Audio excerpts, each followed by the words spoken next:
Greetings, gamers. It's Rad with Arcade 816. I'm here with my pal, Jason Hedlund. How's it going, buddy? It's going great, man. It's a beautiful Tuesday night, we're just sitting and enjoying the games. Gonna show you some cool new ones that we have to show. Totally not pre-recorded. No, not at all. We are very professional. We don't do this before the hand. We wouldn't try and deceive you in that way. No, that would be underhanded, and we wouldn't do such a thing. So we're here for the Tuesday trade-in at Yeti Station in Aurora, Illinois. But before we get into it, I just wanted to say a couple things. Basically, want to welcome all the new people that have come in from Pinball Expo. A lot of new people came in from Pinball Expo. Have been saying hi to us, sending us messages, so we really appreciate that, man. That's awesome. And then Retro Ralph's YouTube channel brought in a whole bunch more new people. So we went to Pinball. So thank you for Todd for inviting us to Pinball. That was awesome. Todd Friedman, good guy. We had a lot of fun with him. Oh yeah, dude. Todd was great. We didn't really get to sit down and talk to him too much in the past, and no, he was great. We were cracking jokes, having a good time, and he put on a good show. It's like you and I both agree. That was the nicest show we've ever been to. They came up to us with a gift had snacks and drinks and stuff in there. I'm like, dude, I love this place. This is great. Todd's putting on a great event, for the video game guys at the pinball show. It worked. Totally, dude. I was like, yeah, we shared the same sentiment, man. It was a great show, and, we really appreciate. And Todd reached out to us, man. He's like, hey, man, you want to come to this? And I'm like, pinball? I don't, but yeah, it worked out, man. It was there. Galloping Ghost was there, so we didn't feel like we were the only, arcade machine people that were there, and it was awesome. It was a really good show. But then while we were there, we met Retro Ralph. He was a cool guy. And a whole bunch of new people came. So we want to just say, hey, man, welcome. Thanks for following Arcade 816. I think we got probably 300, 400 new likes, man. It was crazy, dude.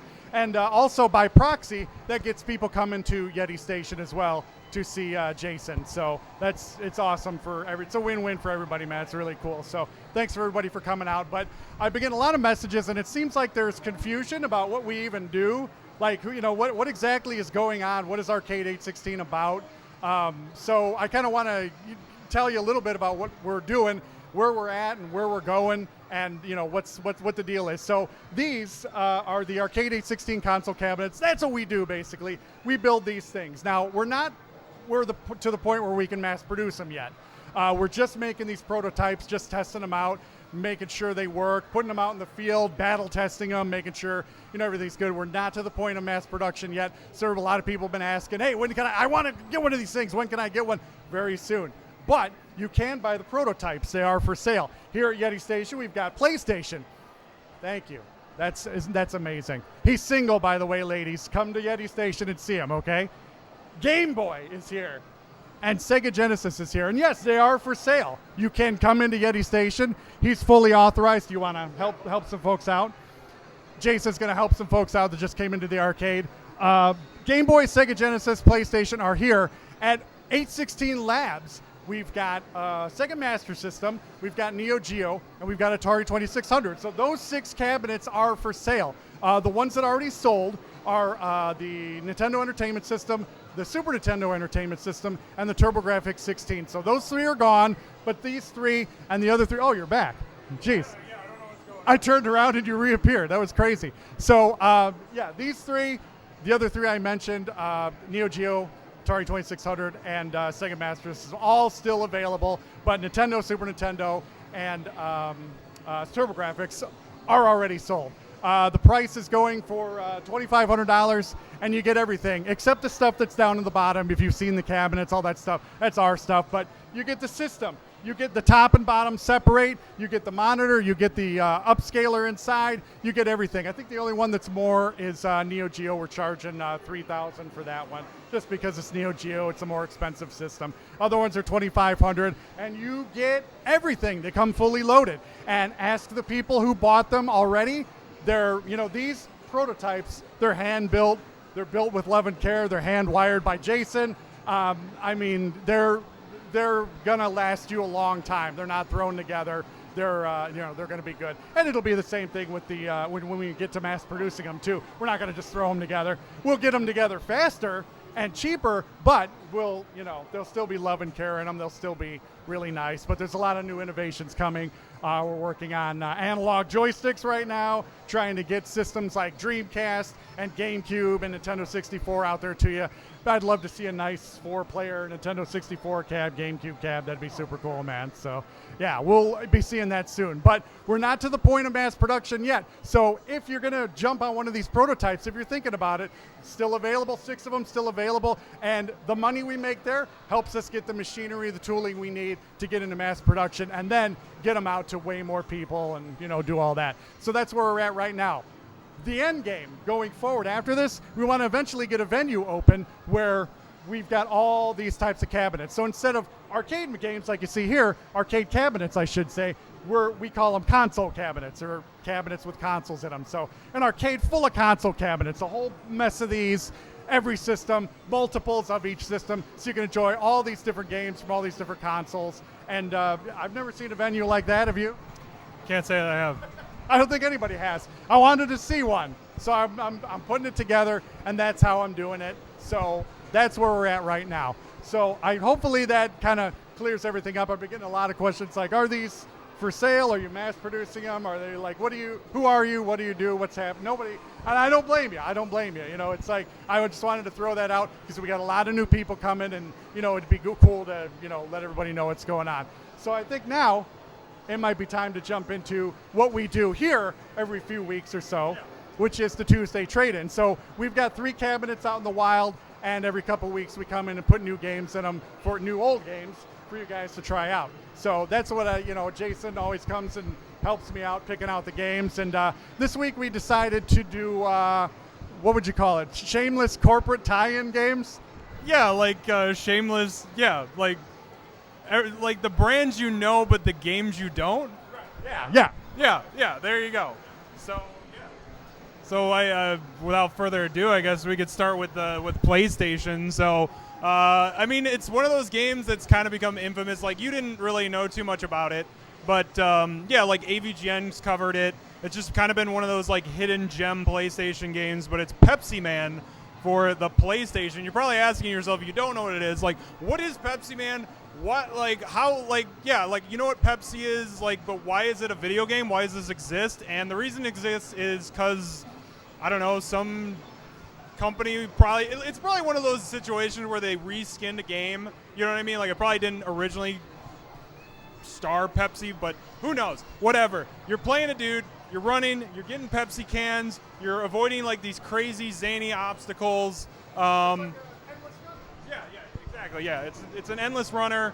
And yeah, there's like these crazy cutscenes with this like super, super like Americanized guy, like, he's just sitting on the couch, and it's like he's like the Homer Simpson of Pepsi. He's just sitting there drinking Pepsi, belching, and like that's the thing. The crazy thing is this is a Japanese game. This never came out in America, but all of the cutscenes are 100% in English.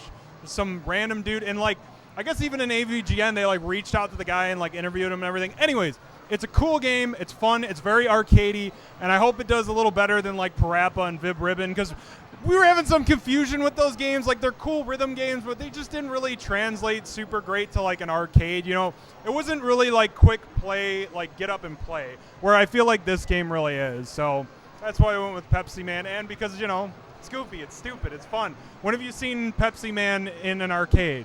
So, and then, if we move over to my right, and the Game Boy, we have Cool Spot.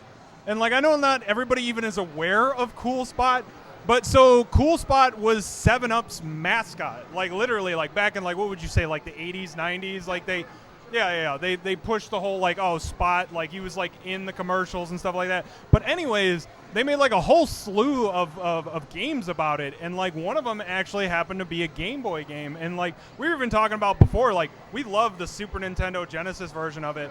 Yeah, they're fun games. They're just like action platformy, like, but at the same time they tie a lot of like 7-Up references and stuff like that. Like, he's on the beach, he's having a cool time, like he's he's Cool Spot, man. He's cool. Like, he's got that 80s dude.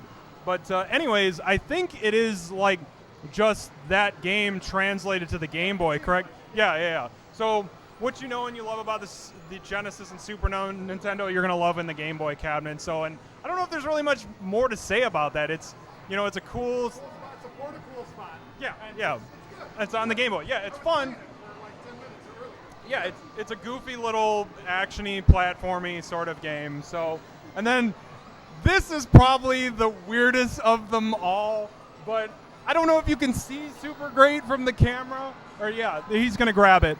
But this is a McDonald's game for the Sega Genesis. This wasn't a promotion. This wasn't like a, hey, you go get it with your Happy Meal. This was a game you paid full retail price for. And the crazy thing about it is it's really good. Like you could see right there. Treasure developed this game. And like what other games did Treasure develop? I mean, like they did Yeah, Gunstar Heroes, if you Ikaruga, yeah, like this is a Radiant Silvergun, like a very, very well You know that the history of Treasure is like they're a bunch of Konami guys.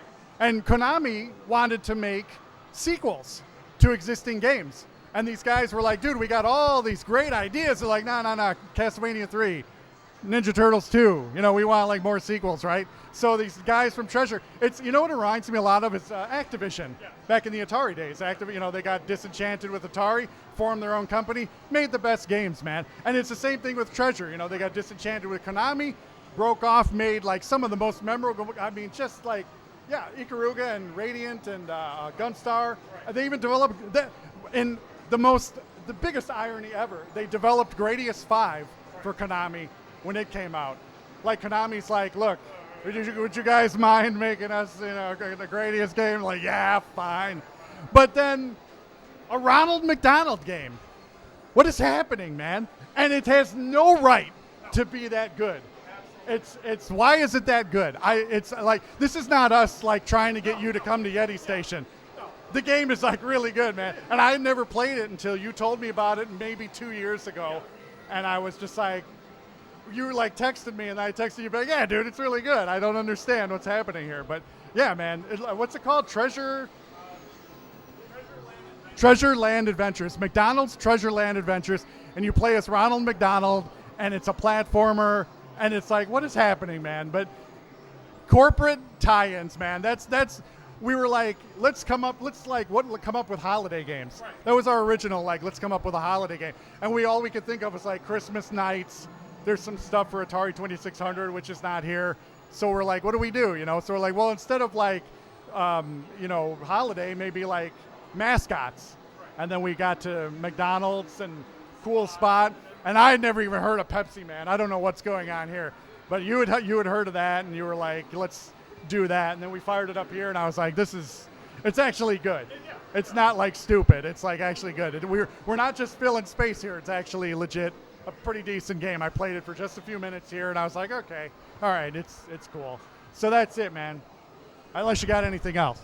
No, just like, like you said, we're not like trying to sell anybody on these games. These are like all three of them I would consider like genuinely pretty impressive games for the day, McDonald's being the weirdest one out of all of them, but I mean, Pepsi Man is pretty weird as well. It's got a weird history, but come on down, play them. We're going to be running these games for a couple weeks whenever we decide to do another Tuesday trade-in. It's basically all I got. Good deal, man. Well, thank you so much, Jason. And thank you guys for tuning in to this as always. I hope I cleared up some things. You can always contact us on Facebook and, we've got all the information on Facebook. Really, that's the best place to go.